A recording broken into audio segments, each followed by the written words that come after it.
Joining us this evening is a woman who knows all too well about the food cravings that sabotage our healthy intentions, and she has found the key to managing that through her own experience.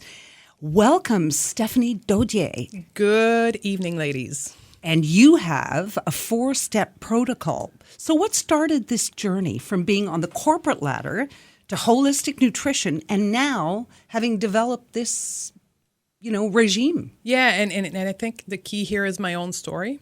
So it started 6 years ago as I was in the corporate world and my career was exploding. And one day I was about to get on stage to do a talk in front of a number of people, which for me wasn't stressful because I was used to it. And I had a panic attack. And at that point, I was 100 pounds heavier. I smoked a pack a day, didn't exercise, ate McDonald's all the time. And the people around me thought I had a heart attack. Shipped me to the hospital, and then got out of there 6 hours later to be told that my heart was in perfect condition and I was having panic attack, which drove me to the doctor and got prescribed medication. And I didn't want to do that. And then that took me to the place of natural health. And that's how I started to think about food in a different way than just putting food in my mouth, but how it can heal me. Okay, so food cravings seem to me to be, for me personally, seem to be brought on more by my emotions and my mood. Is that right? Totally right. So I would estimate about 75% of our food craving are actually due to emotional trigger. One of the perfect example I can give you is chocolate craving. Who has chocolate craving? Everybody I know. My favorite craving of all. So chocolate craving can be deconstructed into two places, the physical aspect and the emotional aspect. And for women, when I'm in front of an audience and I ask women who has chocolate craving, every single woman raised their hand, every one of them. And it's particularly due to our lack of love. And I'll explain to you why. Physically, our body, when we feel the emotion of love, and let's face it, as women, we're emotional being, much more than men. When we feel love, our body produces neurotransmitter, chemical compound, and one of them has a component called PEA, phenylethylamine. Won't bother you with the long name. And when we don't have this release of this chemical, our brain seek to get that PEA from somewhere else, which is chocolate. Chocolate is loaded with PEA. But I'm loved. I mean, my husband loves me. My children, I think, love me. My dog loves me. So I don't feel unloved. Let me ask you the good question. How much is your love towards yourself? And that's the trigger for many women is the self-doubt and the fears and how much their relationship with themselves is, the depthness of that will often trigger the chocolate craving. And then when we eat the chocolate, which I'm sure you ladies are familiar with, we feel good, right? We have a release of dopamine in our brain. And often when we don't feel that way, what we do, we turn to chocolate as a mean of having this rush of dopamine and happiness in our body. So it's both physical and it's emotional. So 75% of those chocolate craving are actually you wanting to feel better about yourself. That's depressing. Don't cry, Christy. It's okay. Ella, I don't even have people who love me. Oh, yes, you do. The key here is to actually acknowledge that. So what you just did, right? Recognize what it's representing and what body message is being triggered, and then using that as a way of making yourself better, right? Mm-hmm. So, and that's what I teach people. And that those 4 steps that you were mentioning earlier is I teach women to use their craving as a cue to actually make themselves better. Instead of seeing their craving as a thing of a lack of willpower and a lack of motivation and being a bad person, see your craving as a cue. Okay, so I think it is a lack of willpower because I know some people, like my daughter, who can have 1 square of chocolate and then walk away. Whereas if the bar is in the house, the bar is not in the house for very long. So take us through the 4 steps of the Dodier protocol. Absolutely. So the very first step is realize that you are in a craving mode. So when you're craving, there could be 2 reasons that you're craving. You can easily be physically hungry, right? You haven't had any food for 7 hours, when in that case, just go and have food. But if you had a recent meal and then you see that bar of chocolate and you're like, I want it, Then I'm asking you to take a 15-minute time off, right? 15 minutes where put the bar of chocolate away, walk away from the chocolate. If you're at work, go in the bathroom at work, sit on the toilet, lock the door,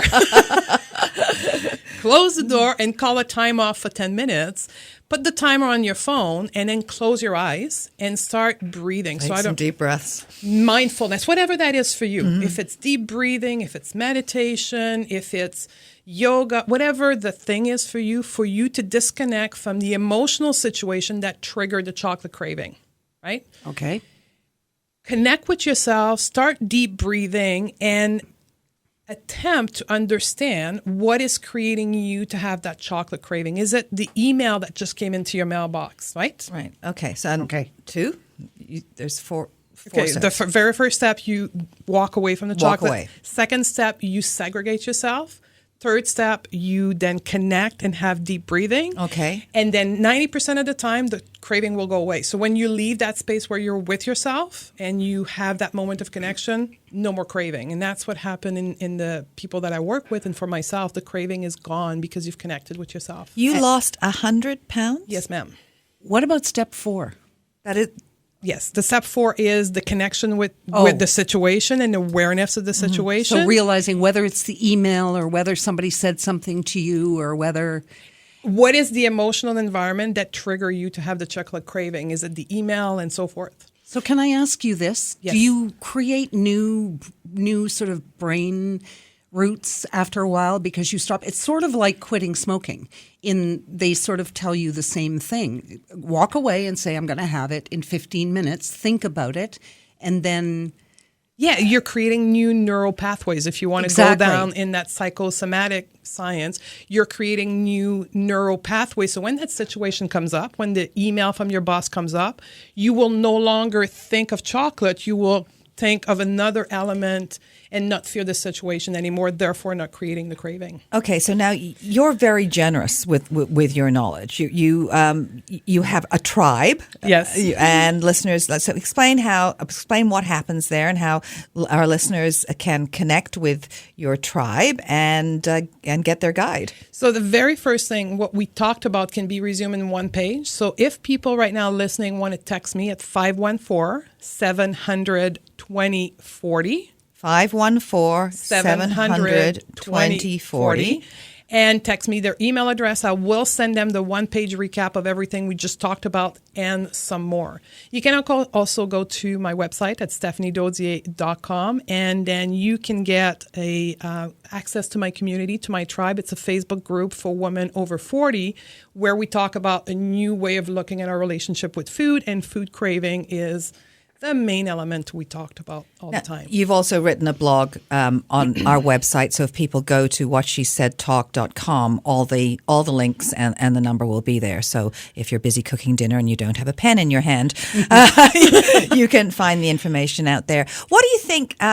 Bread is my other craving. Is that a typical one? Yeah, it's very typical. So bread is another element of food. The carbohydrate will actually release dopamine in your brain to make you feel good.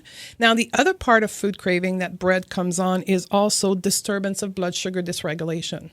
So many women, because of the food choices they make on a daily basis, have highs and lows in blood sugar. Mm-hmm. And when you dip in the low, typically the 10 a.m. and the 2 p.m., then you crave sugar or food that will trigger you to raise your blood sugar. So that's another element. We don't have much time, so this is a quick answer I need.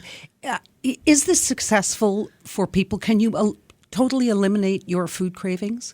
Yes. In a way, you will eliminate 80% of them. 20% of them will become cues, and you will have new tools for you to deal with your craving, and you won't be a victim of it. How long does it take? 3 months. 3 months. 1 to 3 months of you changing your relationship with food and craving. That's doable. In a lifetime? Hey, that's doable. 3 months. I don't know. Yeah. Apparently, I'm a dopamine addict. I don't know. I think this gives a lot of people a lot of hope. Absolutely. Yeah. All right. So thank you very much. And thank you very much for sharing this information with our listeners. That's awesome. Thank you for welcoming me here. When we come back, the changing job market changes the game, and we have an award-winning branding expert, Ali Mang, to guide us. This is what she said on The Jewel. Stay with us. She might Just change your life.